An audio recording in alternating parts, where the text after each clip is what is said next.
Good morning. Good morning. How are you all doing? Um, it's that time, man. We got to another day. Hopefully you're feeling well.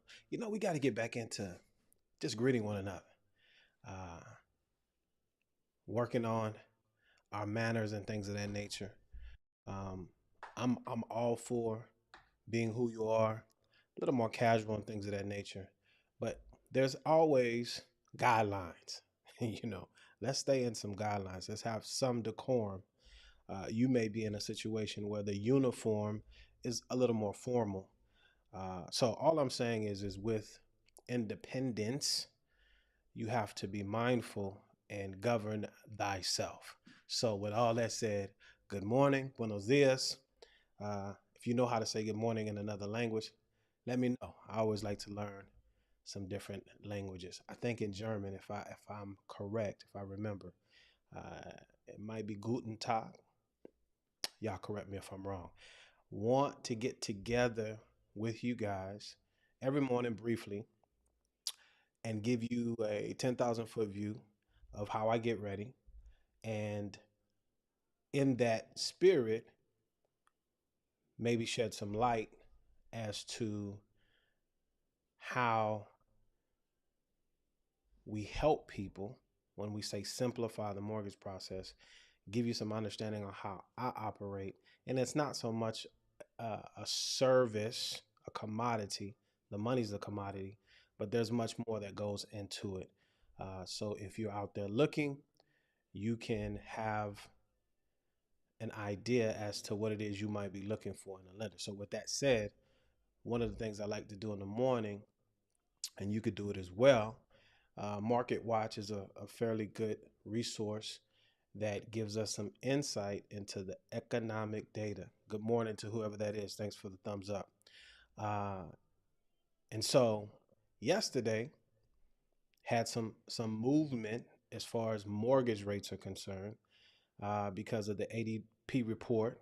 And then Fed Chairman Jerome Powell spoke or speaks for Congress going on again today. That dude got a lot of power, man. You know what I'm saying? And so what we try to do here is take in some of the I won't call it noise, but the information, ingest it, do its thing, and then I try to present it to you in a digestible form so that you can take it and move out with it for those that allow me to or trust what my insight is. So with that said, let's see yesterday, just to summarize, his confidence. Okay, that's key. Confidence is key, right? We always want to be confident before we move forward in things, but his confidence in the peak of the Fed funds rate is where it is.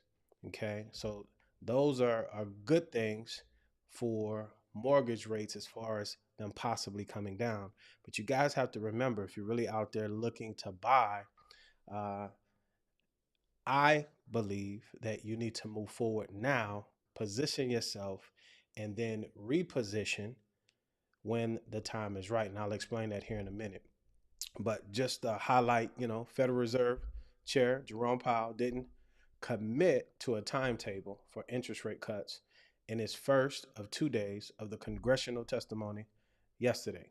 But he is confident that the current Fed funds rate of 5.25 to 5.5% is likely the peak, reassuring enough those folks that follow those things in the market, right? Moreover, uh, this is what we're looking for.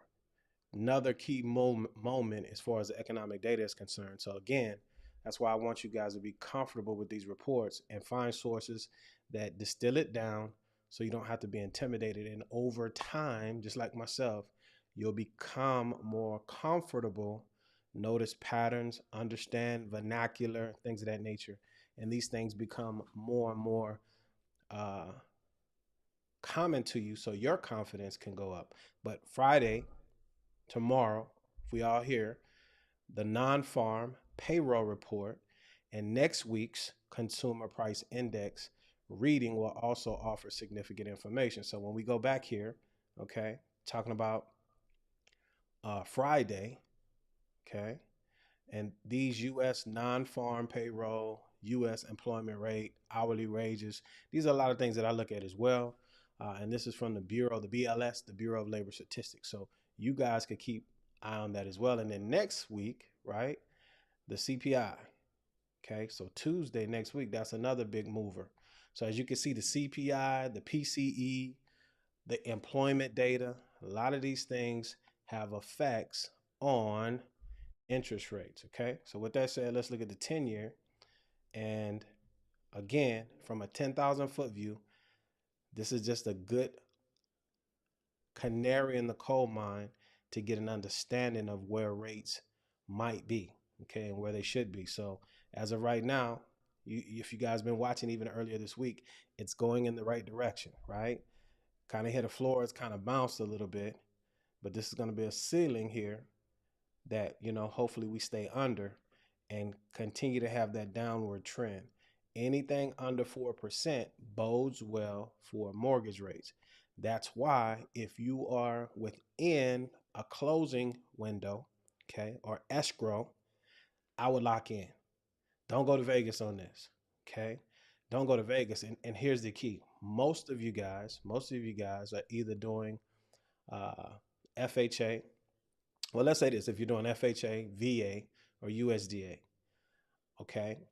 If you're doing any one of those or any of the home ready, home possible type conventional loans, okay, you have a waiting period that you have to be in that loan before you can refinance out. Moreover, some of you guys are getting down payment assistance and things of that nature that might have a forgivable second tied to it, where there's a time requirement that you have to keep that mortgage. If you refinance out, that it could cause a repayment of whatever down payment assistance that you have received to get in the home. So there's a lot going on that you don't want to sabotage yourself. Okay. That's why it's very important to understand these things before you move forward. Okay. We offer a couple of services here. You can hit the QR code or see the link in the description if you want to speak further. But that said, if it's me or whoever your lender is, you want to make sure you strategize and have a strategic plan on how moving over. As I was saying, depending on the loan type that you have, if it's any of the govies, 6 payments made, 210, 212 days, depending on what loan product that you have, to look at doing some of the streamline refinance as well. If you're closing in March, May is your first payment. Okay, so May, June, July, August, September, October.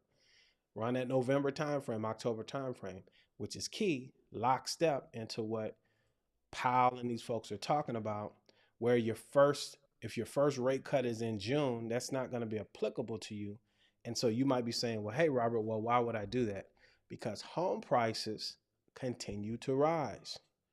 Okay. Or in some areas where they've not corrected back to a 2019 level. So there's not enough inventory.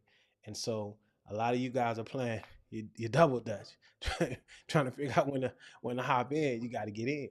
You got to get in it to win it. Okay.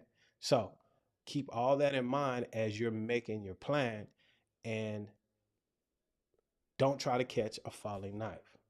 It's not going to bode well for you. Okay.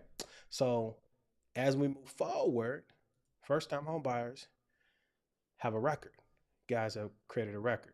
And this is key for those of you that are wanting to get on the property ladder, because there's a lot of noise out here, and a lot of noise causes confusion or a lack of confidence and keeps you, those that know, you from my people, we know double dutch. I used to know a young lady, boy, she could do that thing. But anywho, I digress. It causes confusion. Confusion causes no movement. No movement causes loss. Okay, loss of purchasing power, increase rates, increase sales price, so on and so forth. So anywho, first time home buyers accounted for 32% of all buyers in 2023. Okay, and that's up 26%. Why is that important? Because Millennials, largest cohort, even larger than the baby boomers. So you have a lot of folks that have the ability to buy, and they're just waiting on a certain interest rate or moving around to get the purchase price. And I really believe it's a certain interest rate because that's going to give them a certain payment. And psychologically, I think that number, it, as soon as we get 5.75 and lower, is on and popping. And so, because of the lack of inventory again, prices are going to go up. Guys got to get in, right? Let's look further. And this is from the National Association of Realtors. It says the median age of a first-time home buyer in 2023 was 35. So the age is trending down. That's good. Why is that good? Because again, you got to get in it to win it. Real estate is long term. Okay. You want to ride that inflation wave while securing the principal and interest portion of your cost. Okay. And so the younger you get in, the longer you have in the game, or for those that want to pay it off, you have longer period of time to pay it off, but lock in those costs, if you will. And then you have a larger period of time if you're trading up every 7 to 13 years. It's a wider range, but I think it's 7 to 9. People want something new. Did a video on that yesterday. You guys avail yourself to the channel, but that equity, you're rolling it over. The name of the game is wealth preservation. Okay. A lot of you guys are getting in on the lower rung. Nothing wrong with that. Creating income. Okay. Income is that's cool, but you want to preserve the wealth. And so watch most people, once they get some money, now the thing is, how do I get to keep it? I want to keep the tax man out of my pocket. Okay. And I need to put it in a place where it doesn't erode my purchasing power. Got to start thinking different, because inflation is tearing all of us up if you don't have your money in a place that's inflation adjusted. Real estate, residential. Okay, got to watch this commercial. They're in trouble. Um, but I digress. Median age is going down. Now, the typical down payment for a first-time home buyer was only 8%. That blows out another misconception. You don't need 20. Okay, so quit letting these folks on YouTube and stuff scare you. And the median home price is 400,000. So you got people at the top pulling that number up. People at the bottom, it's the median. You have to look in your neighborhood. These are the people in your neighborhood. Where you gonna live? Okay. Again, strategy. You can listen to folks, then you got to distill it down and apply it to yourself, right? But here's the deal. Among current homeowners, 14% use first-time homebuyer grants or assistance programs. That's key, right? So I want you guys to subscribe to the channel.